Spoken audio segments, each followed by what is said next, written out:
Rome পাহাড় থেকে যখন উহুদের পাহাড়টা দেখতেছিলাম, তখন আমরা দেখতেছিলাম যে একটা পাহাড়ের উপরে লেখা আছে আল্লাহু।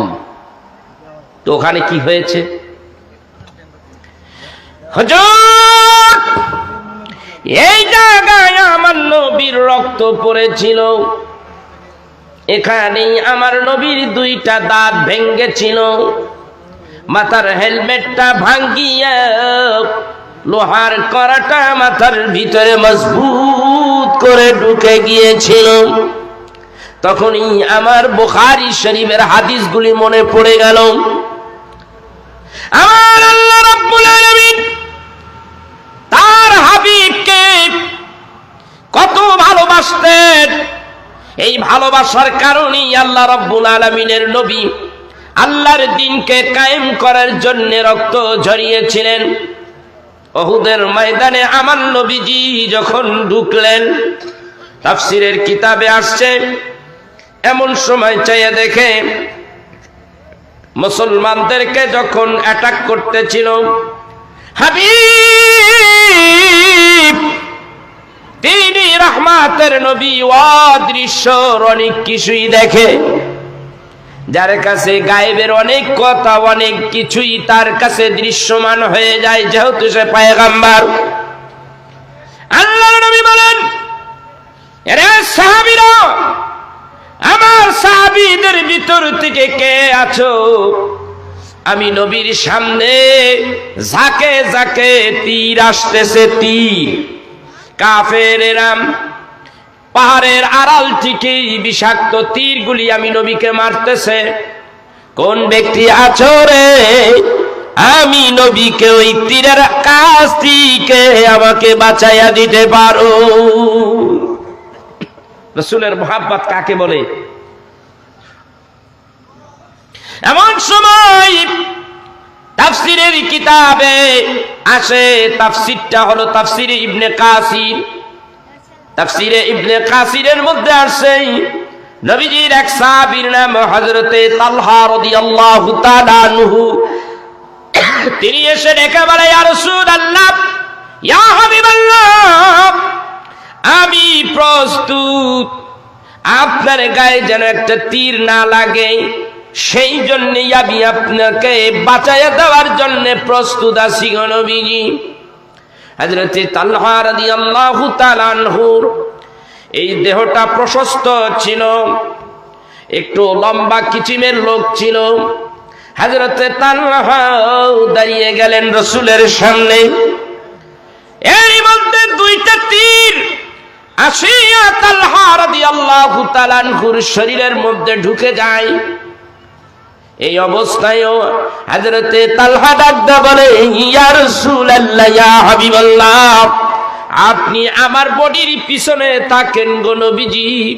আমি তালহা যতক্ষণ বেঁচে থাকবো ততক্ষণ পর্যন্ত একটা তীর আপনার গায়ে লাগতে দেব না গো নবীজি।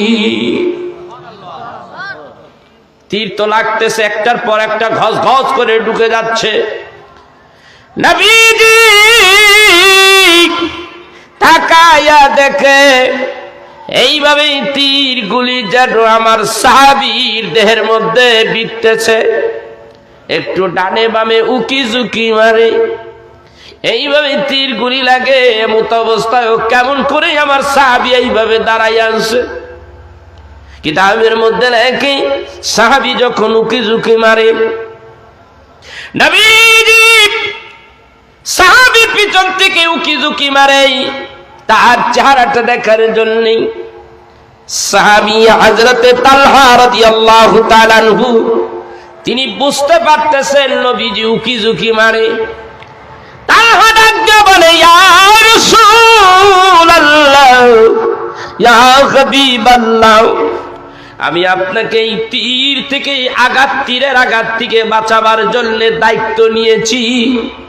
এটা জিহাদের ময়দান গো নবীজি, যতক্ষণ জীবিত থাকবো একটা তীর আপনার গায়ে লাগতে দেব না, আমি ওয়াদা করেছি। ও গো নবীজি, আপনি যদি বারবার আমার দেহের পিছনে তাকিয়া ডাইনে বামে যদি উকি ঝুঁকি মারেন আর একটা তীর যদি আপনার শরীরের মধ্যে লাইগা যায়, আমি আপনার সামনে দাঁড়াইয়া থেকে তো কোনো লাভ নাই। কিয়ামতের দিন আমার রব্বুল আলামিন যদি আমারে জিজ্ঞাসা করে, তালহা রে দায়িত্ব নিয়েছিলি, তোর দায়িত্ব থাকা অবস্থায় আমার হাবিবের গায়ে কেন একটা তীরের আঘাত লেগেছে? আমি আমার আল্লাহরে কি জবাব দেব গো নবীজি? উকি ঝুঁকি মারবেন না, আপনি আমার দেহের আড়ালের মধ্যে থাকুন গো নবীজি। নবীজি আমার সোজা দাঁড়িয়ে আছে, কিছুক্ষণের মধ্যে হযরতে তালহা তীরের তীর লাগতে লাগতে তালহা জমিনে লুটে পড়েন। হাবিবুল্লাহ নবীজি হযরতে তালহার মাথাটা তার উরুর উপরে রেখে দিলেন। তালহা দুনিয়ার থেকে বিদায় হয়ে যাবে, এমন সময় তালহা ডাকতে বলে, ইয়া রাসূলুল্লাহ, ইয়া হাবিবাল্লাহ, আমি যতক্ষণ পর্যন্ত বেঁচে ছিলাম গো নবীজি, যতক্ষণ পর্যন্ত দাঁড়িয়ে ছিলাম গো নবীজি, ততক্ষণ পর্যন্ত আমি দায়িত্ব পালন করেছি। নবীজি আর পারি না গো নবীজি, দাঁড়িয়ে যখন থাকতে আর পারি নাই। নবী গো আমি জমিনে পড়ে গেছি।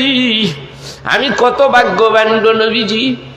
এক নম্বর ভাগ্যবান হলো আমি আপনার জন্য দুনিয়ার থেকে বিদায় হতে পারতেছি। দুই নম্বর ভাগ্যবান ব্যক্তি, আমার মাথাটা এমন একজন ব্যক্তির উরুর মধ্যে রয়েছে, যার উরুর দাম তামাম দুনিয়াটা বিক্রি করলো তার উরুর দাম হবে না। রহমতের নবীর উরুর মধ্যে আমার মাথা। ওগো নবীজি বিদায় বেলা জানতে চাই গো নবীজি, আমি কিছুক্ষণের মধ্যে বিদায় হয়ে যাব, আমি জানতে চাই আমার আল্লাহ তাআলা আমার মরণের পরে আমার নাম কানা শহীদের কাতারে রাখবেননি। সুবহানাল্লাহ। নবী ডাকদা বলেন, নাম, হ্যাঁ তুমি শহীদ হবে। এই আমার ভাইরা, এরই মধ্যে রাসূলকে আটক করে ফেলল। সাহাবী দুনিয়ার থেকে বিদায় হয়ে গেলে আমার নবীজির গায়ের মধ্যে তীর এসে লাইগা যায়। কোন কোন কিতাবের মধ্যে নাকি নবীর গায়ের মধ্যে 70টা তীরের আঘাত লাগে। অন্য কিতাবের মধ্যে আসে আমার নবীজি তীরের আঘাতে, বল্লমের আঘাতে 2টা দাঁত মোবারক শহীদ হয়ে যায়। নবীজি উহুদের ময়দানে পাহাড়ের কিনারে আমি নিজ চোখে দেখে আসছি, আল্লাহ রাব্বুল আলামিন তার হাবিবকে বাঁচিয়ে দেওয়ার জন্য পাহাড়ের ভিতর থেকে ফাঁক হয়ে যায়, ভিতর থেকে জায়গা হয়ে যায়। হাবিবুল্লাহ নবীকে পাহাড়ের ভিতরে ঢুকায়া রাখলে আল্লাহ রাব্বুল আলামিন পাহাড়কে হাবিবের জন্য ঢাল স্বরূপ বানাইয়া দিলেন। ওই জায়গাটা আমি নিজ চোখে দেখে আসছি, জায়গাটা এখনো ফাঁকা আছে। ওই জায়গার মধ্যে ওখানে গেলে শোনা যায় ওই জায়গার ভিতরে রহমতের নবীকে পাহাড় জায়গা দিছিল। জায়গা না দিলে রহমতের নবী দুনিয়াতে বিদায় হয়ে যাইতো। লম্বা ইতিহাস। হুজুর শুধু তাই নয়, তাইফের দিকে যখন গেলাম, তাইফের কাছে গেলাম, নবীজি আমার যেই মসজিদে নামাজ পড়তেন, যাতায়াত করতেন, নবীজি যাতায়াতের পথের মধ্যে একজন বুড়ি কাটা দিয়া রাখতো। আপনারা জানেন কিনা, শুনছেন না? বুড়ি একটা কাটা দিয়া রাখতো। ওই কাটা দেওয়ার যাতায়াতের রাস্তাটা আমি নিজে পরিদর্শন করে আসি। ওই জায়গায় নিজে দেখে আসি। হুজুর গো তাকাইয়া দেখেন 2টা 3টা পাথর, অনেক বড় পাথর লটকাইয়া আছে, মনে হয় পড়ে যাবে। আমি বললাম কি ব্যাপার, এইটা এইভাবে কেন? হুজুর হাবিবুল্লাহ নবী যখন নামাজ পড়তে যাইতেন এই মসজিদে, তখন উপরের থেকে কাফের গোষ্ঠীরা ওই পাথরগুলি ফেলাইয়া আমার নবীকে মারতে চাইছে। মহান রব্বুল আলামিন এত দয়াবান তার হাবিবের জন্যই, হাবিবকে যেন মারতে না পারে ওই পাথরখানা রাস্তার মাঝখানে আসিয়া আটকাইয়া যায়। আল্লাহ রব্বুল আলামিন ওই জায়গায় আটকাইয়া রাখছেন। তার হাবিবকে ইচ্ছে করলো ওই পাথর যদি পড়ে, আমরা যেই কজন এখানে আছি তার 50% অর্ধেক লোক মারা যাইব, এমন বড় বড় 3টা পাথর। এই আমার ভাইরা, এই কোন আমার হাবিব, আল্লাহ রাব্বুল আলামিন নিজে হাবিবকে ভালোবাসেন। আর আমার আল্লাহর নবীকে যারা যারা ভালোবাসবে, আল্লাহ তাআলা কুরআনুল কারীমের মধ্যে বলে আমার হাবিবরে যারা ভালোবাসবে এর বিনিময়ে আমি তার জীবনের গুনাহ মাফ করে দেব। আমার ভাইরা, আমার বন্ধুরা, ওই নবীজির শানে একটু দুরূদ শরীফ পড়ি, তারপরে আলোচনা করব ইনশাআল্লাহ। অনেক ইম্পর্টেন্ট আলোচনা আছে সামনে, শুনবেন? শুনবেন ইনশাআল্লাহ? শুনবেন তো? তাহলে একটু দুরূদ শরীফ সোনার মদিনায় পৌঁছাইয়া দেই। নবীর প্রতি যখন দুরূদ শরীফ পড়া হয়, অসংখ্য কতগুলি ফেরেশতা এখানে এসে যায়। এই ফেরেশতাদের কাজ হলো দুরূদগুলি সোনার মদিনায় নবীজির কদমে নিয়ে যায়। আর ডাকতে বলে, ইয়া রাসূলুল্লাহ, ইয়া হাবিবাল্লাহ, আপনার একজন উম্মত নাম আব্দুর রহমান, পিতার নাম আব্দুর রহিম। আব্দুর রহিমের ছেলে আব্দুর রহমান 10 বার দুরূদ শরীফ পড়ছে। নবী গো, ওই দুরূদ শরীফ নিয়ে আমি আপনার কাছে হাজির হয়ে গেছি। দুরূদ পড়বেন কি পড়বেন না? কথা কন। তাহলে আওয়াজ হবে, জোরে হবে না আস্তে হবে? নবীকে যারা ভালোবাসেন আমি তাদেরকে বলবো জোরে জোরে দুরূদ শরীফ হবে, একটু জোরে জোরে হবে। এখন তো আর শীত নাই, আওয়াজ নিয়ে পড়ি আল্লাহুম্মা সাল্লি সাইয়্যিদিনা মাওলানা ওয়া আলা আলি সাইয়্যিদিনা। দেখা দেন গো প্রাণের নবী, দেখা দেন এই দুনিয়ায়, দেখা দেন গো প্রাণের নবী, দেখা দেন এই দুনিয়ায়। আপনার দেখা পাইলে গো নবীজি ভয় নাই মোদের শেষ বেলায়। আল্লাহুম্মা সাল্লি আলা সাইয়্যিদিনা মাওলানা ওয়া আলা আলি সাইয়্যিদিনা। আমরা যারো প্রেমের পাগল, সে তো ঘুমাই মদিনায়। আমরা যারো প্রেমের পাগল, সে তো ঘুমাই মদিনায়। পাপীর জীবন ধন্য হবে নিহিলে একবার মদিনায়। আল্লাহুম্মা সাল্লি আলা সাইয়্যিদিনা মাওলানা ওয়া আলা আলি সাইয়্যিদিনা। বন্ধুগণ আমার, মক্কা নগরে যেই ব্যক্তি যায় তোয়াফ ফিল্ডের মধ্যে, ওখানে জলসা আসেনি, আল্লাহ রাব্বুল আলামিনের বান্দা যখন তোয়াফ ফিল্ডের মধ্যে চলে যায় কাবা শরীফের মধ্যে, আমি নিজে দেখেছি অনেক মানুষ হাউমাউ করে কান্দা ওঠে। এখন রাত্র প্রায় 10টা 11টা 11:30 বাজে। ওই দেশের এই টাইম অনুযায়ী 11:30 12টার সময় যখন যাইতাম রাত্রিতে, ওইখানে রাত আর দিন তফাৎ নাই, একই রকমের। তখন এমন কত মানুষরে দেখতাম হাউমাউ করে কান্দতো, মহিলারাও কান্দে। কিরে আমি একবার দেখি হঠাৎ মহিলারা কান্দে, কি হইছে? মহিলাটা কান্দে কেন? আমি দেখলাম মহিলাটা চিন্তা করতেছে, হায় হায় আমি কি দেখলাম। তোয়াফিলদের মধ্যে যখন আল্লাহর বান্দারা বলে রব্বানা যালামনা আনফুসানা ওয়া ইল্লাম তাগফির লানা ওয়া তারহামনা লানাকুনান্না মিনাল খাসিরিন, যখন আল্লাহর বান্দা বলে লাব্বাইক আল্লাহুম্মা লাব্বাইক লা শারীকা লাকা লাব্বাইক ইন্নাল হামদা ওয়ান নি'মাতা লাকা ওয়াল মুলক, এইভাবে যখন তাসবিহ পড়ে, আবার কতটুকু আগাইয়া যখন রব্বানা যালামনা বলে, তখন ওই জায়গায় মানুষ কাঁদতে থাকে। এই আমার ভাইরা, রব্বানা যালামনা বলে আপনার আমার পিতা আদি পিতা হযরতে আদম আলাইহিস সালাতু ওয়াস সালাম কেঁদেছিলেন, সেই দোয়াটাই আমরা এখনো রেখেছি। সেই দোয়াই আমরা পড়ি, রব্বানা যালামনা আনফুসানা ওয়া ইন লাম তাগফির লানা ওয়া তারহামনা লানাকুনান্না মিনাল খাসিরিন। এবার তোয়াফ ফিল্ডের মধ্যে মানুষ কান্দে, যখন মক্কার থেকে মদিনায় যায় এমন একটা লোক নাই, এমন একটা আশিক মানুষ রে দেখি নাই যেই মানুষটা রওজা দেখিয়া না কান্দে। আমি রাত গভীর যখন 12টা বেজে যায়, আমি যখন নবীজির রওজা মোবারক দেখতে গেলাম, আবার অনেকবার দেখেছি, আজকে আবার রাত্রিতে গেলাম।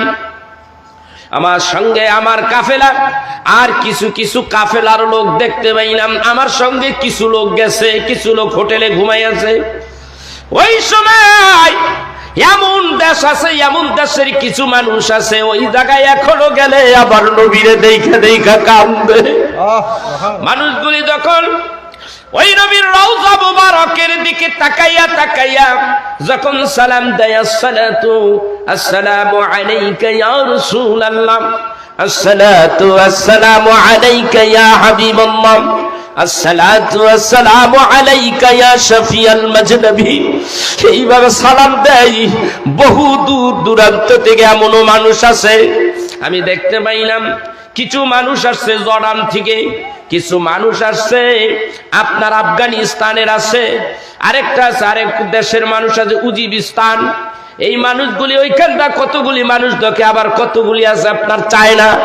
এই মানুষগুলি যখন ঢুকে তার মধ্যে কিছু কিছু মানুষ বিনাইয়া বিনাইয়া কান্দে। আমার চোখে পানি এসে গেল, ইয়া রাসূলুল্লাহ, ইয়া হাবিবাল্লাহ, জীবনে কত ওয়াজ নসিহত করেছি, দুরূদ পড়েছি, সালাম দিছি, তোমারে না দেখা কেঁদেছি গো নবীজি। আজকে যখন কাঁদতেছি গো নবীজি, জীবনে তোমার রওজা মোবারক দেখি নাই, আজকে তোমার রওজা দেখেছি গো নবীজি। আজকে আমি এখানে এসেছি গো নবীজি, চোখের পানি তো ধরে রাখতে পারি নাই গো নবীজি। তোমার সারি সালাতের দরবারে আমি হাজির হয়ে গেছি। আমি গুনাহগার উম্মতকে তোমার উম্মত হিসাবে কবুল করছনি। আমার ভাইরা, আমার বন্ধুরা, যারা আশেক তারা কান্দে, যারা নবীর আশেক নাই তাদের কান্না আসে না, আশেকদের চোখের পানি আসে। আমার ভাইরা, নবীর দরুদ তো একমাত্র আশেকে রাসূলরাই পড়ে, অন্য কোনো ব্যক্তি পড়ে না। আমার বন্ধুগণ, মক্কা নগরে যখন ছিলাম, মক্কার থেকে যখন আমি জাবালে নূরে উঠলাম অনেক কষ্ট করিয়া, তখন আমার একটা ইতিহাস মনে পড়ে গেল। এত কষ্ট করিয়া যখন জাবালে নূরে আসলাম, এইখানেই তো কোরআন নাজিল হয়েছে। হায় রে হায়, কত কষ্ট আমার রাসূল করেছে। এই জায়গায় আসি আবার নবী ধ্যানে মগ্ন থাকতেন, এখানেই আল্লাহ রাব্বুল আলামিন কোরআন নাজিল করলেন। এই কোরআন যদি আমরা না পাইতাম, আমরা পথভ্রষ্ট হয়ে যাইতাম। এই কোরআন যদি আমরা না পাইতাম, রাস্তা চিনতাম না। এই কোরআন যদি আমরা না পাইতাম, রাসূল পাইতাম না। এই কোরআন না পাইলে রাসূল পাইতাম না, রাসূল না পাইলে কোরআন পাইতাম না, রাসূল না পাইলে হিদায়াত পাইতাম না, রাসূল না পাইলে আমরা অন্ধকারের মধ্যে ডুবে যাইতাম। আমার ভাইরা, আমার বন্ধুরা, কোরআন তো চলে আসলো, আল্লাহ রাব্বুল আলামিনের ঐশী বাণী পবিত্র কোরআন হেরা গুহায় আসলো। তখন আমার মনের মধ্যে চিন্তা হয়ে গেল, হায় রে হায়, এ কোরআন নাজিল হলো, কোরআন তোর আসার কারণ কি? ওখানে বসেই চিন্তা করি, কোরআন তোমার আসার কারণ কি? আবার নিজে নিজেই ভিতর থেকে জবাব আসে, আমার আসার কারণ হলো হুদাল লিল মুত্তাকিন। আমি হলাম হেদায়েতকারী, মানব জাতিকে হেদায়েতের পথ দেখাই, ইমানদার পরহেজগার দিনদারকে হেদায়েতের পথ দেখাই। কোরআনকে যদি আবার প্রশ্ন করা হয়, কোরআন রে তোর বাড়ি কোথায়, তুই কোথা থেকে আসলি, কোরআন সুন্দর করে তার জবাব দিয়ে দেয়, বাল হুয়া কুরআনুম মাজিদুন ফি লাওহিম মাহফুজ।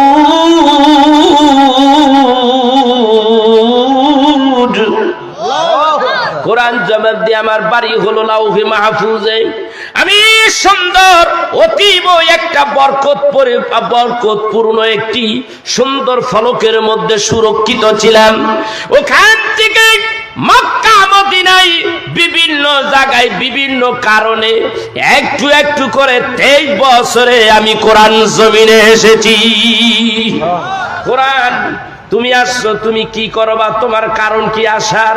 বলে আমি মানুষদেরকে, পথ বলা মানুষদেরকে পথে আনার জন্যে, আর যেই মানুষগুলি অন্ধকারে ডুবে পড়ে তাদেরকে আলো দেওয়ার জন্য আমি দুনিয়ায় আসছি। সেই কথা আল্লাহ রাব্বুল আলামিন কোরআনুল কারীমের মধ্যে ভাবে বলেন, কদ জাআকুম মিনাল্লাহি নূরুন ওয়া কিতাবুম মুবিন।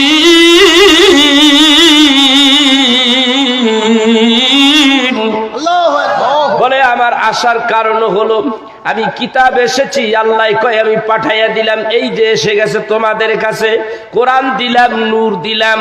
কোরআন কিতাব দিয়ে কোরআনুল কারীম আল্লাহ রাব্বুল আলামিন বুঝাইছেন কোরআন দিলাম মানুষ যেন পথ ভ্রষ্ট না হয়ে যায়। সেই জন্য এই কোরআনকে সে কি করবে? সেই কোরআনকে সে মেনে নেবে। এই কোরআনকে যদি সে আঁকড়িয়ে ধরতে পারে অবশ্যই সে আলোর পথে চলে আসবে, মানুষটা কোনোদিন পথভ্রষ্ট হবে না। এই কথাটা আবার আরেক জায়গায় আল্লাহ রাব্বুল আলামিন এইভাবে বলেন, فمن تبع هدايا فلا خوف عليهم ولا هم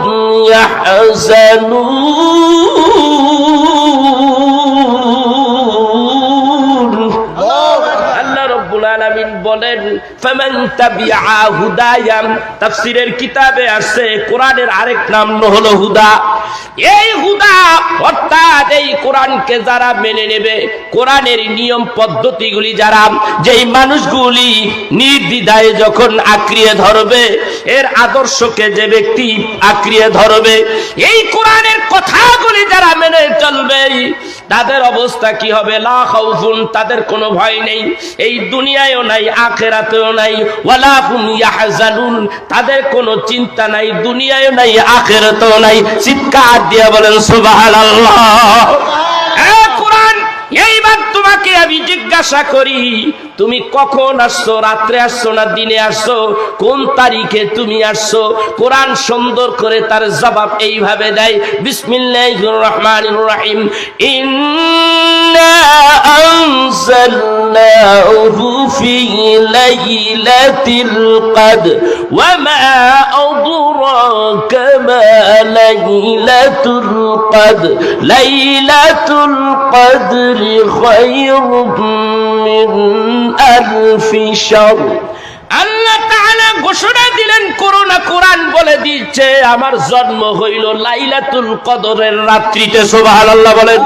তারিখও পাওয়া গেল, আর রাত্রিতে আসলো তাও পাওয়া গেল। কোরআন জবাব দেয়, কোরআন জবাব দেয় আমি রাত্রে আসছি, আর রাত্রটা ছিল লাইলাতুল কদর। আর তোমার আসার কারণে যেই রাত্রে তুমি আসছো, তামাম দুনিয়ার মুসলমানেরা ওই রাত্রিতে তারা জাগরণ করে। জাগরণ করলে কি হবে? রাত্রিতে নফল নামাজ পড়ে, রাত্রিতে কোরআন তেলাওয়াত করে, জিকির আজকার করে, দুরূদ শরীফ পড়ে, নফল ইবাদতে মশগুল থাকে। তাতে এই রাত্রিতে যদি এইভাবে নফল ইবাদতে যদি মানুষগুলির মশগুল থাকে, তাহলে তার লাভ কি হবে? বলে তার লাভ হবে কি? ওয়ামা আদরাকা মা লাইলাতুল কদর, লাইলাতুল কদর কি তুমি কি জানো? কোরআন তার জবাব দিয়ে দেয়, লাইলাতুল কদর কি তুমি জানো? এইবার শুনে নাও, লাইলাতুল কদরি খায়রুম মিন আলফি শাহর, রাত হবে একটা, আর তোমার আমলের মধ্যে 1000 মাসের সওয়াব দিয়ে দেওয়া হবে। এই সম্মান এই রাত্রের এত বৃদ্ধি পাইল কেন? বলে এই রাত্রে আল্লাহর কোরআন নাজিল হয়েছে, আল্লাহর কোরআনের জন্ম হয়েছে। সুবহানাল্লাহ। এবার যদি কোরআনকে বলেন, কোরআন রে তুমি আসছো, তোমার আরো কোনো কিছু আছে কিনি, তোমার আরো কিছু, তোমার কি আরো কিছু এখানে জানার বোঝার আছে কিনা? বলে হ্যাঁ অবশ্যই আছে।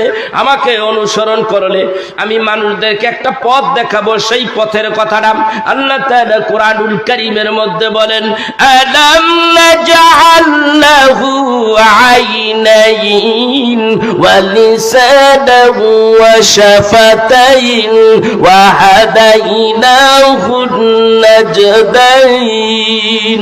আল্লাহ বলেন বান্দারে, আলাম ইয়াজিদিক আলাম ইয়ানা, আল্লাহ তাআলা কোরআনুল কারীমের মধ্যে বলেন যে তোমাকে কি আমি দেখার জন্য কি দুইটি চক্ষু দেই নাই? আমি কি তোমাকে কথা বলার জন্য কি দুইটি ঠোঁট দেই নাই? আল্লাহর উপমা কত সুন্দর দেখেন। আর পথ চলার জন্য কি আমি তোমাকে দুইটি পথ দিয়েছি, একটি হলো ডান পথ, একটি হলো বাম পথ, একটি হলো জান্নাতের পথ, আর একটি হলো জাহান্নামের পথ। আমি তোমাদের মাধ্যমে কোরআনের মধ্যে খুলে ধরেছি, তোমার যেই পথ ধরার তুমি ধরো, ডান পথে যদি তুমি হাঁটো আমল ভালো থাকবে, 5 ওয়াক্ত নামাজ পড়তে হবে, আল্লাহর দেয়া বিধানগুলি তুমি মানবা, মানলে পরে ডান পথে তুমি আল্লাহর জান্নাত পাইয়া যাইবা। আর যদি তুমি বামপন্থী হও, নামাজ পড়বে না, সুদ ঘুষের সাথে তুমি জড়িত রয়েছো, কথাই কথাই মিথ্যা কথা বলো, বিবিকে পর্দায় রাখো না, তুমি আল্লাহর বিধানের বাইরে কাজ যা ইচ্ছে তাই করতে থাকো, তাহলে তোমার জায়গা হবে জাহান্নাম। তোমার জায়গা হবে কি? কথা কয় না, জাহান্নাম। তো আল্লাহ তাআলা এই কথাটা আবার পরিষ্কার করে সূরা আল ফিতারের মধ্যে আল্লাহ এইভাবে বলেন কি, আল্লাহ তাআলা এইভাবে বলেন, কিরামান কাতিবিনা ইয়ালামুনা মা তাফআলুন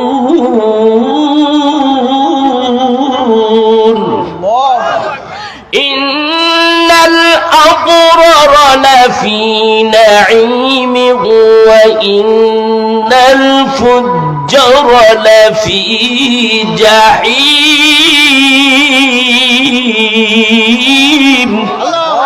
আল্লাহ বলেন তুমি ভালো কাজ করলে তোমার জন্য জান্নাতের ব্যবস্থা, আর তুমি যদি খারাপ কাজ করো তোমার জন্য জাহান্নামের ব্যবস্থা রয়েছে, তুমি জাহান্নামে যাবে। বান্দা যখন ভালো কাজ করে তখন আল্লাহ রাব্বুল আলামিন তার কলিজা, তার রূহ, তার ভেতরে যা কিছু আছে সবটা পবিত্র করে দেয়। সুবহানাল্লাহ বলেন। তো আল্লাহ তাআলা তাদেরকে আবার ডাকতে বলে, ইয়া আইয়াতুহান নাফসুল মুতমাইন্না ইরজিই ইলা রাব্বিকি রাদিয়াতাম মারদিয়াম ফাদখুলি ফি ইবাদি ওয়াদখুলি জান্নাতি। তুমি ভালো কাজ করতে করতে তোমার কলিজা, তোমার আত্মা, তোমার নফস ভালো হয়ে গেছে, আসো হে পূর্ণময় আত্মা, হে আল্লাহ ওয়ালা, হে আমার বন্ধু, আসো আমার জান্নাতে তুমি প্রবেশ করো। সুবহানাল্লাহি ওয়া বিহামদিহি সুবহানাল্লাহিল আযীম।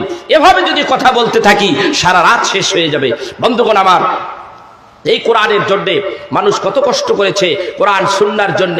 আমরা আজকে এই কোরআন সুন্নাহর আলোচনা শোনার জন্য একটুখানি শীতের কারণে এই শীতের সুতায় আমরা ওয়াজ মাহফিল আসি না। কত কষ্ট কথা। আজকে যে আলোচনাটা আমি করলাম, এই আলোচনাটা যদি আমি কোনো শহরে কোনো শহরগঞ্জে যদি করতাম, আজকে এখানে প্রায় লক্ষাধিক লোকের সমাগম হয়ে যেত। হুজুর ভালো আজ করতেছে, কি ভালো কেন বলবে না? আমি তো কোরআনের কথাই বলতেছি, কোরআনের কথাগুলি তো ভালো, কোরআনের কথাই তো ভালো। কোরআনের কথা যদি ভালো না হয় তো ভালো হবে কোনটা বলেন? বন্ধুগণ আমার, আজকে সেখানে লোকের অভাব থাকতো না, কিন্তু আজকে আপনারা বলতেছেন হুজুর শীত, কেউ বলতেছে পাশে একটা মাহফিল হচ্ছে সেই জন্য লোক আসে না। হোক না কেন, মাহফিল 5টা হইলে আপনার সমস্যাটা কি? আপনার এলাকার লোকগুলি যদি আপনারা এখানে চলে আসতেন তাহলে এখানে লোকে জায়গা দেওয়া যাইতো না। কিন্তু আমাদের অভ্যাসটা পরিবর্তন করতে পারলাম না। আমরা তো মানুষ সুবিধার না, আমরা মানুষ সুবিধার, আসলে তো ঠিক সুবিধার না। আর যদি কালকে হয় যে একজন গায়ক, নামি দামি একজন গায়ক নন্দীগ্রাম বাস স্ট্যান্ডে এসে খাড়াইবে, গান গাওয়া লাগবে না, ও আসতেছে, দেখবেন যে লোক দৌড়ান শুরু করছে। কে তোরা দৌড়াস কে? কেউ সকালবেলা চাদর পরিয়ে গেছে, দৌড়াইতে যাইয়া সকালবেলা চাদর পরিয়ে গেছে গা, কেউ গায়ের সোয়েটার পরে গেছে গা। কিরে কি হয়েছে? তোর তো সোয়েটার পরে গেছে, এখন শীত লাগে না? কয় কি পরলো কি রইলো ওটার খেয়াল আমাদের নাই। মমতাজ বেগম আইতেছে, ঠিক কিনা জোরে কর, এই ঠিক কর না। এই তো আমরা মুসলমান। আজকে মুসলমান আমরা কোথায় চলে গেছি দেখেন। আজকের মুসলমান আমাদের কার্যক্রমে আমরা মুসলমান আর মুসলমান থাকতে পারতেছি না। আজকে আমাদের ভিতরে লোভ ঢুকে গেছে। আমাদের ভিতরে লোভ ঢুকছে কি, আমাদের টাকা চাই। যার 1 লাখ হয়েছে এক 2 লাখ কেমনে বানান যায়, যার 2 লাখ হয়েছে এক 50,000 কেমনে বানান যায়, যার 50 লাখ টাকা হয়েছে সে বলে কেমনে কোটি টাকা কামানো যায়। এইভাবে টাকা কামাচ্ছে। আমি একদিন কথা প্রসঙ্গে আমার বলতে হয়, নরসিংদীতে আমি এক ব্যক্তিরে বললাম, এই মিয়া অনেক তো কামাইছো, আর কত? কয় আর একটু বাকি আছে। দেখছেন কারবারটা? আর কি এই কামাই করে লাভটা হইব কি? কয় হুজুর লাভ হইব কি, এটা কি আপনি বুঝেন না? না আমি বুঝি না। তোমার দৌড়ানি আমি তো বুঝতেছি না, এই লাভটা যে কেমন হবে, তোমারটা কি হবে তুমি আমাকে বলো। কয় হুজুর টাকা কামাইয়া ব্যাংক ভইরা ফেলামু, শেষকালে বৈশা আরামে খামু। আল্লাহ কয় তাই রাখ, খাবি খাবি। আল্লাহ কয় তোরে খাওয়াইতেছি, তুই খাওয়ার লিগা ব্যাংক ভরে লাইছিস টাকা পয়সা দিয়া, তুই খাবি শেষকালে তোরে খাওয়াই। আল্লাহ ওরে দিছে কি, সামান্য একটা রোগ দিছে, তার নাম হলো ডায়াবেটিস। ডায়াবেটিস দিয়া দিছে। ডায়াবেটিসে মুখ সুখ শুকাইয়া যায়, সমস্যা। দৌড়াইয়া গেছে MBBS ভালো একটা ডাক্তার দেখাইতে, রক্ত টেস্ট, প্রস্রাব টেস্ট, এই টেস্ট সেই টেস্ট, টাকা কত দিয়ে গেছে। নিজের কাজের জন্য, সুস্থ থাকার জন্য টাকা ব্যয় করছে। এখন সে তালিকা দিছে, এই ওষুধগুলি খাবেন, আর আপনি কি খাবেন? 1 কাপ ভাত। কথা কাটা কয় কাপ ভাত? 1 কাপ ভাত। তারপরে কয় রাইতে রুটি খাবেন, রুটি খাওয়া ভালো। কয়টা রুটি? একটা। হ্যাঁ, কেউ আছে স্বাদের চলে 2টা 5টা খেয়ে নেয়, ওটি আবার মরণ আছে। বেশি খায়েন না, তাহলে কিন্তু মরণ। আর কয় এই উত্তরবঙ্গের ওই যে বাঘাবাড়ির দুধ, এইগুলা দিয়ে যদি আপনার ওই যে কি কয় পায়াস রামদে, ওগুলা দেখলে খালি জিব্বা খালি সাপের জিবলার মতন।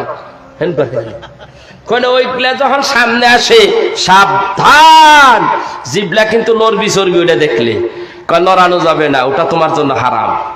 চিনি তোমার জন্য কি? কথা কয় না কেন? মিষ্টি ছাড়া কি আপনার পায়াস হয় নাকি? ওটাতে তো পায়াস কয় না, ওটাতে কয় ঠায়াস।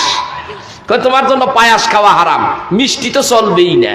খাওয়া করবে, খাওয়া। আল্লাহ কয় খাইতে চাইছো খা।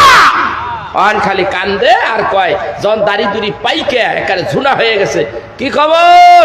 কয় হুজুর চাইছিলাম একটু শান্তি, কপালে না থাকলে আর হয় না। এই কথাই এখন বুঝছে, আরো 15-20 বছর আগে বুঝলা না। খেয়ে আছে না নাই? ঠিক ঠিক। নিজের সুখের জন্য চুরি চামারি, বৈধ অবৈধ কোনো তো আক্কা নাই। আকাম কুকাম যেমনে করে কাম, খালি বাক্স বইরা বইরা টাকা কামায়। আখেরি টাইমে ওই টাকা তোমার 2 পয়সার কাজে লাগে না। বান্দারে তুমি তো বুঝলা না তোমার অবস্থা কি। এই লোভের কারণে মানুষ এই দ্বীনের পথ থেকে মানুষ দূরে সরে গেছে, যার কারণে দ্বীনের দরদ, দ্বীনের মায়া মমতা তার ভিতরে নাই। এই জন্য এই দিক দিয়ে দ্বীনের ফসল কাফেরের গোষ্ঠীরা চাটতেছে। ঠিক ঠিক কিনা জোরে কন। এই বাংলাদেশের মধ্যে, আমি বাংলাদেশে যখন আসলাম, আমি আর এর আগে আর শুনি নাই। আগে শুনতাম আমেরিকায় পুরুষে পুরুষে বিয়া হয়, নাউজুবিল্লাহ কইবেন না, পুরুষে পুরুষে জেনা হয়, নাউজুবিল্লাহ। আরে পুরুষ আর একটা মেয়ে তার সাথে জিনা হইতেই পারে, দেখলে পরে জিহ্বায় পানি আসে, আসতেই পারে। এই জন্য আল্লাহ কি করছে, করনা ফি বুয়ুতিকুন্না, মেয়েরা নারীরা পর্দায় থাকো। পর্দাটা এই জন্য ফরজ করছে আল্লাহ, যে এটা কিন্তু ডেঞ্জারাস, ওইদিকে কিন্তু আগা যাবে না। এই সীমারেখা দিয়ে দিলাম, এই সীমারেখা অতিক্রম করা যাবে না। এই জন্য আল্লাহ তাআলা পর্দা ফরজ করে দিয়েছে। তো এখন দেখা গেল যদিও অ্যাক্সিডেন্ট হয়ে যায়, আল্লাহর কাছে মাপ চাইলে মাপ পাওয়া যাবে কিনা? যদি সে অন্যায় করে ফেলে, আল্লাহ বলেছে লা তাকরাবাজ জিনা, জিনা তো করবা দূরের কথা, ধারে কাছেও যাইও না। তারপরও যদি হইয়া যায় তো তার জন্য তওবার ব্যবস্থা আছে কি নাই? যেরকম আল্লাহ তার জন্য ব্যবস্থা রাখছে, আল্লাহ ইচ্ছা করলে তারে মাফ করে দিবে, ইনশাআল্লাহ তারে মাফ করে দিবে।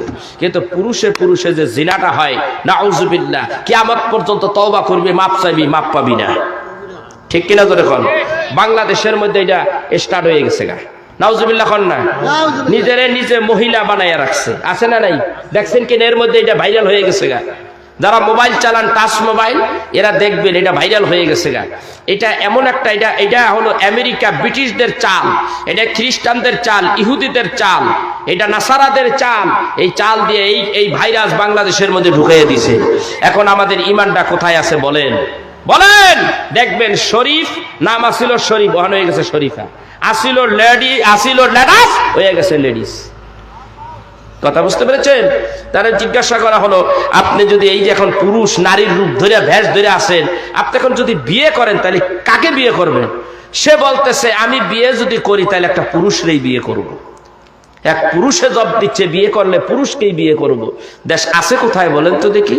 এইগুলি আমাদের সচেতনতার অভাব বিধায় আজকে আমাদের ধর্মের উপরে এইরকম আঘাত আসতেছে, আমার দেশের উপরে এরকম আঘাত আসতেছে। এই কারণে সারা বিশ্বের মুসলমান মার খাইতেছে। আপনি দেখেন ফিলিস্তিনে ধরছেনি, ফিলিস্তিন আমার আপনার মুসলমান ভাই প্রতিদিন মানুষ মারতেছে, ঠিক কিনা? বাংলা না, সারা পৃথিবীর মুসলমান আগ করে চাইয়ে রয়েছে। কিছু করার আছে? কিছুই করতেছে না, এমনিই ধরবো, এমনিই ধরবে। আপনারা, আমি আরো অনেক আগে ডিসকভারিতে একটা খেলা দেখেছিলাম, একটা বাঘ বা দুইটা বাঘ একটা গরুকে শিকার করতে চায়, গরু পাল ধরে থাকে, এক জায়গায় মিলে থাকে গরুর যে ইটা দলটা, যতক্ষণ পর্যন্ত এক জায়গায় থাকে ততক্ষণ পর্যন্ত কেউ তাকে, কোনো একটা বাঘ তাকে আঁচড় দিতে পারে না। বাঘের একটা ইচ্ছা, বাঘের একটা কৌশল সে জানে, এমন ভাবে তার দিকে চলতে থাকে যে একটা গরু নিয়ে এই দল থেকে আলাদা করা যায়। আলাদা করলেই ওটারে ধাম করে ধরে কলিজা সিরা খাইতে থাকে, বাকি গরুগুলি খালি চাইয়ে চাইয়ে দেয়, আর চোখ কোথায় চাইয়ে চাইয়ে দেয়। ঠিক আমরা মুসলমান, এক মুসলমানের প্রতি, এক দেশের প্রতি মুসলমান ভাই এই কথাটা যখন ভুলে গেছি, এই জন্য আলাদা করে কাফেরের গোষ্ঠীরা আমাদেরকে এইভাবে খাচ্ছে, আমাদেরকে এইভাবে নির্যাতন করতেছে। মুসলমান কোনো কথা বলতেছে না, সারা বিশ্বের মুসলমান কেউ কথা বলে না, বললে তার উপরে বিপদ আসবে। আপনি মনে রাখবেন, ভারত আমাদের বন্ধু। হ্যাঁ, এই ভারতেই একদিন পেট ফুটা করবো আপনার আমার, এমন দিন আসতেছে, বেশি দেরি নাই। আপনার আমার সিনার উপরে ফেলাইয়া হরে রাম হরে কৃষ্ণ শুরু করে দিছে, ঠিক না বেটি? বাবরি মসজিদ ভাঙছে কত সালে? 92 সালে তখন ভাঙছে, বা 91 সালে ভাঙছে। সেইটা ভাঙার পরে সুপ্রিম কোর্ট পরে এটা রায় দিছে, এখানে মন্দির হবে, এখানে মসজিদ হবে, মন্দিরও হবে মসজিদও হবে। আজ পর্যন্ত সেখানে মসজিদ হয় নাই, মন্দির উদ্বোধন করে তারা হরে রাম হরে কৃষ্ণ শুরু করে দিছে। এই হলো আমাদের অবস্থা। আবার মাঝে মাঝে মুসলমান জাতিকে ভারতের মধ্যে পোড়াইয়া মারে, মসজিদ ভাঙতেছে। আপনি মনে করেন না এরা আমাদের দুলাভাই না, বিপদ আছে সামনে কি হবে আল্লাহ মাহবুদই জানে। অপেক্ষা করেন। পাকিস্তানরে ধরছে, ইরাকরে তো শেষ করছেই, এরপরে আপনার এই যে কি কয় আফগানিস্তানের কেমন করছে, একেবারে শেষ করে থুয়ে গেছে। এমনি এমনি প্রতিটা জাতিকে রাখা ধরবে। আমরা মুসলমান এখন বলি যে আপনারা এই যে ইহুদিরা, এই যে ইসরায়েল, ইহুদির বাচ্চারা এই যে টাকা পয়সা আমাদের বাংলাদেশ থেকে টাকা পয়সা নিয়ে যাচ্ছে, নিয়ে তারা সেই টাকা দিয়া তারা গোলা বারুদ কিনতেছে, তৈয়ার করে মুসলমানের বুক ফুটা করতেছে, মুসলমানের কলিজা ছিদ্র করে ফেলতেছে। সেজন্য আমি এই বছরের আমার আলোচনার প্রথম দিকেই আমি বলে দিয়েছি যে আপনারা ইসরায়েলি পণ্য বয়কট করেন। অনেক মুসলমান আলেম ওলামা, আমি অনেকদেরকে বলে দিয়েছি আপনারা ওয়াজ মাহফিল করবেন, প্রত্যেকটা মাহফিলের মধ্যে ইসরায়েলি পণ্যকে বয়কট করতে বলবেন, আপনারা বলে দেবেন এটা আপনাদের জন্য, বলাটা আপনাদের জন্য ডাবল ফরজ হয়ে গেছে। তা আমি বলেছিলাম যে এখানে ইসরায়েলি পণ্যগুলি আমরা বয়কট করি। অনেকে চেনেই না ইসরায়েলি পণ্য কোনটা, যেমন লাক্স, হুইল সাবান, হুইল গুঁড়া, রিন গুঁড়া, ডিটারজেন্ট যেটা, তারপরে আপনার লাইফ বয়, ডাব সাবান, এইগুলি আমরা বয়কট করতে পারি না? কথা কর না, এইগুলি ব্যবসা করতেছে, এটার প্রফিট, এটার ব্যবসাটা যেটা হচ্ছে সেটা দিয়েই গোলা বারুদ তৈরি করে মুসলমানদেরকে মারতেছে। আপনি সহযোগিতা করতেছেন। আপনি কি করতেছেন? সহযোগিতা করতেছেন। একটু একটু করে বলে দিচ্ছি, আমি কোরআনের আয়াত দিয়ে বলে দেবো ইনশাআল্লাহ। দেখেন আপনি কোথায় আছেন। এইগুলি যারা আজকে জানার পরে যারা বয়কট করবেন না, তারা ওদের দলের লোক হয়ে যাবেন, জাহান্নামী হয়ে যাবেন। আপনি আর মুসলমান থাকবেন না, আজকে বলে দিচ্ছি। আমি কোরআন দিয়ে দলিল দেবো ইনশাআল্লাহ। বন্ধুগণ আমার, এই ছেলেটা গেছে কই? মোবাইলটা দিয়ে যাও। আমিরুল, মোবাইল নিয়ে আসো। আমার বন্ধুগণ, আপনি ভালো করে খেয়াল করেন, দেখেন। এরপরে কোকা কোলা খায় না কোন বেড়ায়? পেটে খাওয়ার পরে পেটে একটু সমস্যা মোচড় টোচড় দিতে পারে, এখনো দেয় নাই। কোকা কোলা আপনার সামনে, পেপসি, মেরিন্ডা, তারপরে স্প্রাইট, 7 আপ, তারপরে ফান্টা, এই জাতীয় যা কিছু সব ইসরায়েলি পণ্য, এইগুলি আপনার বয়কট করতে হবে। আপনি এগুলি খাবেন না। বলবেন হুজুর এটার বিকল্প কি? আকিস কোম্পানির মজো খান। এরপরে আফগানিস্তান থেকে আমরা বাংলাদেশ থেকে তাদেরকে বলেছি তারা যেন কোকা কোলা পাঠিয়ে দেয়। তাদের পণ্য, মুসলমানের পণ্যগুলি আপনারা গ্রহণ করেন, এইগুলি গ্রহণ করেন। এইগুলি আমরা ছাড়তেছি না। এইগুলি অহরহ এখনো বাংলাদেশে মানুষেরা খাচ্ছে, হোটেল রেস্তোরাঁয় দেখে আসছে। আমি এখনো দেখতেছি মানুষ খাচ্ছে, অহরহ খাচ্ছে। এগুলো যদি বন্ধ করে দেন, সারা বিশ্বের বহু রাষ্ট্রে এগুলো বন্ধ করে দিচ্ছে, দোকানদার বন্ধ করে দিয়েছে। আমরা যদি সারা বিশ্বের মুসলমান এক হয়ে এদের পণ্যগুলি যদি আমরা বন্ধ করে দেই, এদের ব্যবসা বন্ধ হয়ে যাবে, এই দেশ অচল হয়ে যাবে। আমরা পারি, আমরা জিহাদ করতে পারি। এইটা যদি করি তাহলে জিহাদের ময়দানে জিহাদ চলে যাই, সওয়াব হবে। আল্লাহ রাব্বুল আলামিন এই ইসরায়েলি পণ্য বয়কট করলে ওই জিহাদের চাইতে কম সওয়াব দেবে না। কথা বুঝতে পেরেছেন? এই গেছে কই ওই ভাইরা আমার, বন্ধুরা আমার, ইসরায়েলি পণ্য যদি আপনারা বয়কট না করতে পারেন তাহলে আপনার খবর আছে। এইবার আরেকটু শোনেন। এই যে ক্রিকেট খেলা, এটা কি খেলা? বল খেলা। আর্জেন্টিনা, আরেকটা কি জানি, আর্জেন্টিনার আরেকটা কি, ব্রাজিল। সিলেট ওয়াজ করতে গেলাম, বললাম ভাই এটা কি? কয় ওইটা। আমি বললাম যে আমি একটু এই একটা জায়গা আমার মনে আসতেছিল, আমি ওইখানে যাবো। কয় আপনি যাবেন? আপনি ওই কি কয় ব্রাজিল বাড়ি, ব্রাজিল বাড়ি ওভারটেক করলে যে গলিটা, ওই গলিটার পরের গলিটার নামই এইটা। তাহলে ব্রাজিল বাড়ি কোনটা? ও চাইয়া দেখি 7-8 তলা একটা বাড়ি, গোটাটারে ব্রাজিল বাড়ি বানাই দিয়েছে। মানে ওই কালারে, ওই পতাকায়, সে ওই পতাকাটা দিয়া গোটা বিল্ডিংটারে ঢেকে লাইছে। সে ব্রাজিল পছন্দ করে, অনেকে আর্জেন্টিনা পছন্দ করে, সেই জন্য তারা ব্যানার বানায়। তারপরে সেই দেশের কি মেসি ফেসি কি জানি আবি জাবি কি জানি হেগুলো দিয়া আপনার কি মোড়ে মোড়ে আপনার কি বানায়। যুবকেরা হাসতেছো, শোনো শোনো, একটু পরে আসতেছি। তোমারে আমি কি বানাই, আল্লাহর কোরআন তোমারে কি বানায়। তুমি তো হিরো, তুমি জিরো হয়ে যাবে।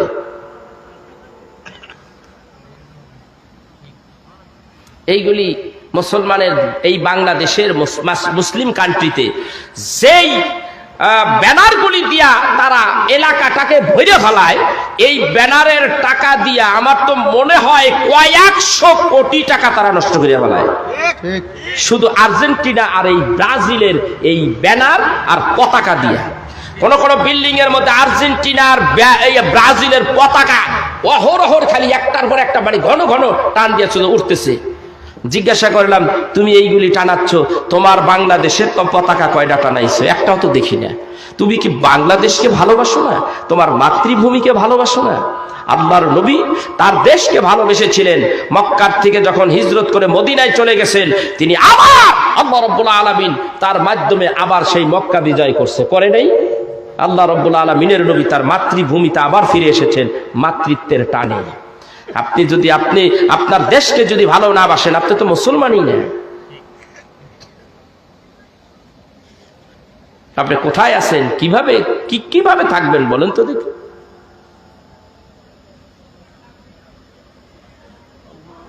এবার আসেন, আপনি তাদের দলের হইয়া কাজ করলে কি লাভ হবে আমি একটু পরে আপনাদেরকে বলবো। আমার মোবাইলটা আসুক। আমি আপনাদেরকে বলতে চাচ্ছি যে আমরা মুসলমান কি না, জোরে কন। কথা কয় না। কারা কারা মুসলমান? কারা কারা মুসলমান? দুই হাত তুলে আল্লাহরে দেখান।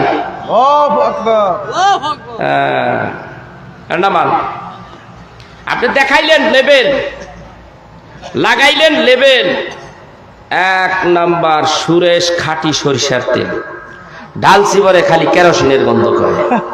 কথা কন না কে লেখছে কি? এক নম্বর খাঁটি সুরেশ সরিষার তেল, ঢালছে পরে কেরোসিনের গন্ধ করে। তাইলে বোঝা যায় কেরোসিনের কিছু তেল এটার মধ্যে আছে কি নাই। আপনি তো হাত তুলছেন লেবেল মার্কা মুসলমান, ভেতরে তো কেরোসিনের গন্ধ করে। হ্যাঁ, কেরোসিন হালাল না হারাম? কথা কয় না, কেরোসিন তো হারাম, কেরোসিন হারাম। কেরোসিন শরীরে লাগলে আপনি নাপাক হয়ে যাবেন। আপনার কেরোসিনের গন্ধ সাবান সোডা দিয়া ধুইয়া পরিষ্কার হইয়া গন্ধ মুক্ত হইয়া নামাজে দাঁড়াইলে আপনি পরিষ্কার পরিচ্ছন্নতা আপনার অর্জন হলো। এখানে আসতেছি, কোরআনের কথা বলতেছিলাম। এই কোরআন কেমন একটি ইম্পর্টেন্ট কথা, একটি ইতিহাস আমি আপনাদের সামনে তুলে নিয়ে আসতেছি। রাসূল আরবি সাল্লাল্লাহু আলাইহি সাল্লাম, যারা হাজী সাহেব দেখছেন তারা দেখেছেন রসুলের বাড়িটা কোথায়। কাবা শরীফের আমাদের দেশে এইদিকে পশ্চিম, ওইদিকে পূর্ব। যদি এরকম ভাবে আমরা এটা নিতে পারি তাহলে কাবা শরীফের পূর্ব সাইডে হলো আমার রাসূলের বাড়ি। ওই রাসূলের বাড়ি ঘেঁষেই একটা পাহাড় আছে, তার নাম হলো জাবালে কুবাইস। পাহাড়টা এখনো আছে। পাহাড়টা সৌদি সরকার এখন পাহাড় আবার একটু ছাটিং খাটিং করতেছে, এইটা কুইটা ছোট বানায় ফেলাচ্ছে, সম্মান কমিয়ে দিচ্ছে। এটা এখন তার রাষ্ট্রের ব্যাপার। এই জাবালে কুবাইস পাহাড়ের পাদদেশে সাহাবীদেরকে নিয়ে দাঁড়িয়ে আছে কাবা শরীফ দেখা যায়। এখন তো বাউন্ডারি ঠাউন্ডারি দিয়ে অনেক কিছু দেখা যায় না, তখনকারের কথা। ওই তো কাবা শরীফ দেখা যায়, সাহাবীদেরকে নিয়ে দাঁড়িয়ে আছে। কাবা শরীফের কিনারে একটা মঞ্চ তৈরি হয়ে রয়েছে। এই মঞ্চটা খালি পড়ে আছে। জিজ্ঞাসা করা হলো কাফেরেরা এখানে মঞ্চ তৈরি করছে কেন? বলে এরা মঞ্চ তৈরি করছে এখানে দাঁড়িয়ে তারা মিটিং করবে, কাফেরেরা এখানে বসবে, ইহুদি খ্রিস্টানের বাচ্চারা এখানে চতুর্দিকে বসবে, আবু জাহেল বয়ান করব, উতবা সাইবা আবু সুফিয়ান এরা বয়ান করবে। কি বয়ান করবে? মুহাম্মদ সাল্লাল্লাহু আলাইহি ওয়াসাল্লামের নিন্দা চর্চা করবে। তাই এই জন্য তারা ওখানে মঞ্চ তৈরি করে রাখতেন, সব সময় মঞ্চ তৈরি করে রাখতো। ওখানে বসে বসে আল্লাহর হাবিবকে যা খুশি তাই বলতে। নবীজি যেই পাহাড়ের পাদদেশে একটা রোড, বিশাল হাই রোড চলে গেছে। কি কষ্টই না আমার রাসূল করেছে। আমি ওখানে কমপক্ষে 15-20 মিনিট পর্যন্ত ধমকিয়েছিলাম। মানুষ কিভাবে একটা মানুষের বাড়ির সামনে একটা দুশ্মন 24 ঘন্টা যদি ওখানে দাঁড়িয়ে থাকে, সেই মানুষটা তার বাড়িতে কিভাবে বসবাস করে? এই যে আমার রসুলের বাড়ি, রাস্তাটা পার হইলে এই যে আবু জাহেলের বাড়ি। কিভাবে আমার রসুল এখানে কষ্ট করেছে, কিভাবে দিনের খেদমত করেছে আমার রসুল। একটা সেকেন্ডের জন্য আমার রসুলের শান্তি দেয় নাই আবু জাহেলের বাচ্চায়। ওখানে দাঁড়িয়ে বলতেছে যদি তাই হয়, আমার এই সাহাবীদের ভিতর থেকে কে আছো একজন ব্যক্তি যাও ওই মঞ্চের উপরে দাঁড়িয়ে সূরা আর রহমান থেকে কিছু আয়াতে কারিমা তেলাওয়াত করে আসতে পারো, কে আছো? নবীজি যখন প্রস্তাব করলেন, এই প্রস্তাব বিফলে যেতে পারে না। সাহাবীরা রাসূলকে জীবনের চাইতে বেশি ভালোবাসতেন। এমন সময় নবীজির এক সাহাবী, যিনি জলিল কদর সাহাবী ছিলেন, হযরতে আব্দুল্লাহ বিন মাসউদ দাঁড়িয়ে গেলেন। লাব্বাইক ইয়া রাসূলুল্লাহ, আমি পারবো। অনুমতি দেন। নবীজি বললেন যাও, আমি তোমাকে অনুমতি দিয়ে দিলাম। হযরতে আব্দুল্লাহ বিন মাসউদ দৌড় মারলেন। দৌড়ে যেতে যেতে যেতে যেতে ওখান থেকে যদি দৌড় দেয়, কাবা শরীফে আসতে মাত্র 8 থেকে 10 মিনিট লাগে। দৌড়াচ্ছে দৌড়াচ্ছে, দৌড়াইয়া মঞ্চের উপরে আসলেন। মঞ্চের উপরে আসলেন, আল্লাহর হাবিব ওয়াদা করেছে, তাই হযরতে আব্দুল্লাহ বিন মাসউদ ওই মঞ্চের উপরে একটা লাফ দিয়ে উঠলেন। উঠিয়া তিনি পড়তে শুরু করলেন। আমার সাথে বলেন আউযু বিল্লাহি মিনাশ শাইতানির রাজিম, বিসমিল্লাহির রাহমানির রাহিম। আর রাহমান আল্লামাল কুরআন খালাকাল ইনসানা আল্লামাহুল বায়ান।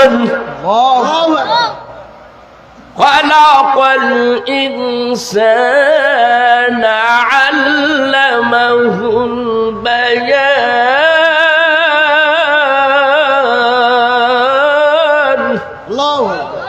শুধু এই পর্যন্ত যাইতে পেরেছিলেন। ঠিক কাফেরদের ভিতর থেকে এক ব্যক্তি দৌড়াইয়া আবু জাহেলের কাছে যাইয়া বলেন, টাকা আমাদের, মঞ্চ আমাদের, এটা তৈয়ার করেছি আমরা। কাফেরের বাচ্চারা বলেন, মুসলমানের বাচ্চারা তো বড় সাহস, আমাদের মঞ্চের মধ্যে দাঁড়াইয়া দাঁড়াইয়া সূরা আর রহমান থেকে তেলাওয়াত করে, কোরআন তেলাওয়াত করে। আরে আবু জাহেল, বিচার তুমি করবা না হয় আমার ছেড়ে দাও, আমি ওকে বিচার করি। এমন ভাবে গরম হয়ে গেছে। আবু জাহেল ডাকতে বলেন, এই বিচার তোমার করতে হবে না, বিচার আমি করব। আবু জাহেল মঞ্চের দিকে এগিয়ে যায়, হাতের মধ্যে একটা চামড়ার মোজা পড়তেছে আর হাঁটতেছে। হাঁটতে হাঁটতে মঞ্চের উপরে চলে যায়। হযরতে আব্দুল্লাহর কান বরাবর এত জোরে একটা থাপ্পড় লাগাইয়া দেয়, তোর কত বড় সাহস, তুই আমাদের মঞ্চের মধ্যে দাঁড়াইয়া কোরআন তেলাওয়াত করস। আব্দুল্লাহ কোরআন বন্ধ হয়ে গেল, বন্ধ করতো না, কিন্তু সমস্যা হয়ে গেছে। সমস্যাটা কি আপনি শুনতে থাকুন, আমি বলতে থাকি। সমস্যা হয়ে গেছে, একটা প্রবলেম তার দেখা দিয়েছে, যার কারণে কোরআনুল কারীম তেলাওয়াত তার বন্ধ হয়ে গেছে। থাপ্পড় মেরেছে, হাত সরিয়ে নিয়েছে আবু জাহেল। হযরতে আব্দুল্লাহ তখন এই হাত দিয়া নিজের কানটাকে এইভাবে চাপ দিয়ে ধরে রাখছে, এতিমের মতো মঞ্চের থেকে আস্তে আস্তে নেমে যায়। নবীজির কাছে আসিয়া হাজির। আল্লাহর নবী ডাকদা বলেন, সাহাবী তুমি এত তাড়াতাড়ি চলে আসলে, কোরআনুল কারীম কি তুমি পড়তে পারো নাই? ইয়া রাসূলুল্লাহ, ইয়া হাবিবাল্লাহ, আমি কোরআন পড়েছি গো নবীজি, বেশি দূর যাইতে পারি নাই। আবু জাহেল আমাকে এত জোরে একটা থাপ্পড় মেরেছে, আমাকে মঞ্চের থেকে নামিয়ে দিয়েছে গো নবীজি। এই কথা বলিয়া হযরতে আব্দুল্লাহর কথা বলতে পারেন না। নবীজি জিজ্ঞাসা করে, একটা কথা জিগাইলে আর কথা বলতে পারে না। আমার নবী ডাকতে বলে, আব্দুল্লাহ রে, কেন কথা বলতে পারো না, কি হয়েছে? আব্দুল্লাহ কোনো কথা বলেন না, কথার জবাব দেয় না। আবার জিজ্ঞাসা করে, আব্দুল্লাহ রে কথা বলো না কেন? আমার নবী ডাকতে বলেন, আব্দুল্লাহ কেন কথা বলো না? কানের গোড়ায় যখন এইভাবে হাত ধরে আছে, আমার দ্বীনের নবী নিজের হাত দিয়ে আব্দুল্লাহর কানটাকে, কানের গোড়ার থেকে হাতটা নামাচ্ছে, অমনি কানের ভিতর থেকে বলকায়া রক্তগুলি জমিনে টপ টপ করে পড়তেছে। আমার দ্বীনের নবী বলে, আব্দুল্লাহ রে, আমার কথার জবাব দাও না, তার কারণে এইবার আমি বুঝতে পেরেছি। আব্দুল্লাহ রে, কানের ভিতর থেকে এইভাবে রক্ত বের হওয়ার কারণ কি? ইয়া রাসূলুল্লাহ, ইয়া হাবিবাল্লাহ, কোরআনুল কারীম তেলাওয়াত করার জন্য যখন আপনি আমার পাঠাইছেন, নবী গো, আমি সূরা আর রহমান থেকে তেলাওয়াত করেছি, আমি কয়েকটা আয়াতে কারিমা পড়েছি।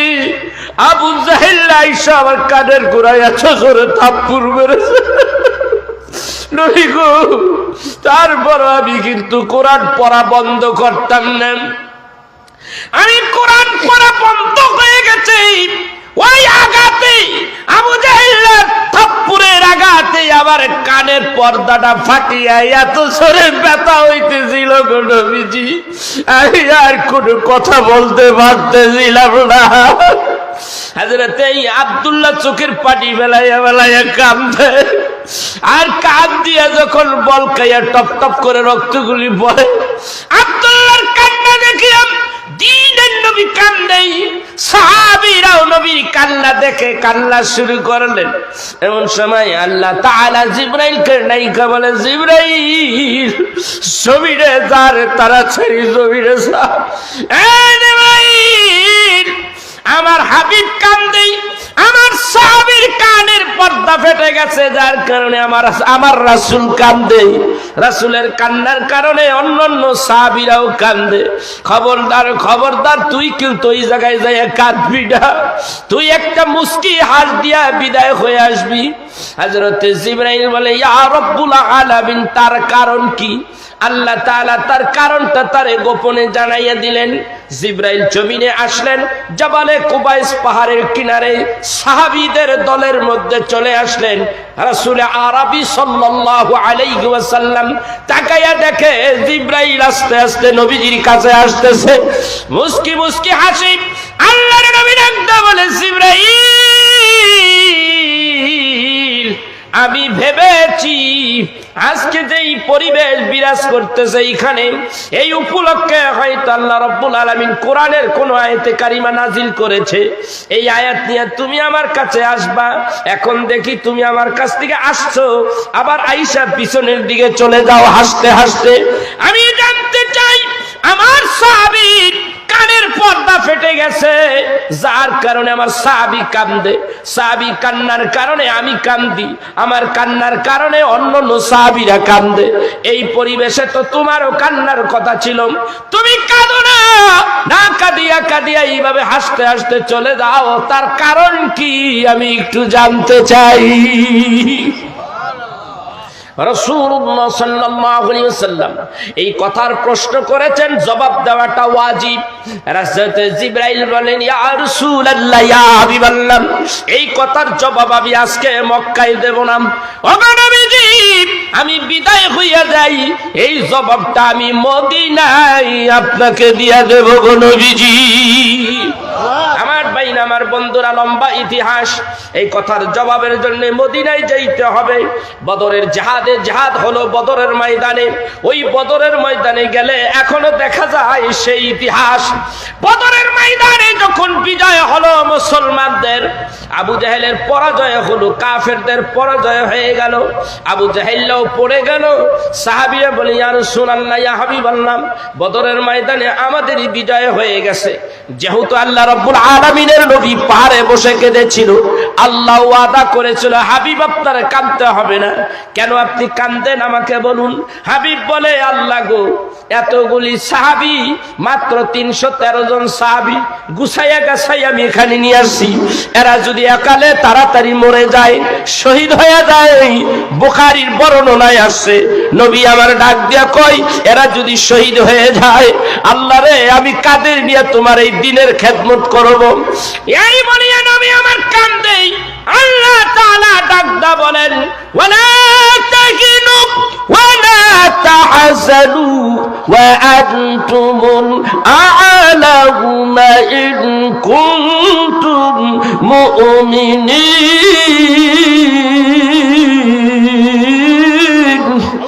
আল্লাহ তাআলা ডাকদা বলে, এরে মুসলমান, এরে মুমিন যদি হস, তোর কোনো ভয় নাই, তোর কোনো চিন্তা নাই, বিজয় তোমাদেরই হবে। আল্লাহু আকবার। ওয়া কানা হাক্কান আলাইনা নাসরুল মুমিনিন। মুসলমান, তোদেরকে সাহায্য করা আমি আল্লাহর জন্য ওয়াজিব হয়ে গেছে। আল্লাহু আকবার। আল্লাহ তাআলা ডাক দেখয়, হাবিব রে, ও আমার হাবিব, তুমি কেন কান্দো? তারপরও বিজয় তো তোমারই হবে। হাবিব তারপরও কান্দে। এরপরে জিবরাইলটা আল্লাহ কয়, এরে জিবরাইল, বদরের ময়দানে যাও, বদরের ময়দানে যাই আমার বন্ধুরে বলো, তুমি 2 বার বলেছো, আয়াত নিয়ে গেছো, সান্ত্বনা দিয়েছো, আমার হাবিব তারপরও কান্দে। আমি নবীর কষ্ট, আমি আল্লাহর কষ্ট লাগে, আমার আরশে আজিমের খুঁটিগুলি থরথর করিয়া কাঁপে, আমি আল্লাহরও ভালো লাগে না। আবার হাবিবরে যাইয়া কও, আমার হাবিবের কাঁদতে হবে না, আমার হাবিবরে বলো একটু আকাশের দিকে তাকাইতে। জিবরাইল জমিনে আসলেন, আয়েশা ডাকতে বলে, ইয়া রাসূলুল্লাহ, ইয়া হাবিবাল্লাহ, আল্লাহ তাআলা বলছে আপনার একটু আকাশের দিকে তাকাইতে।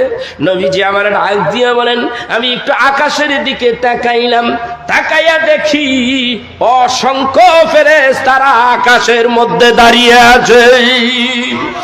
ইদ তাস্তাগিসুনা রাব্বাকুম আন্নী মুমিদ্দুকুম বিআলফিন মিনাল মালায়েকা মালাইকাতি মুরদিফিন।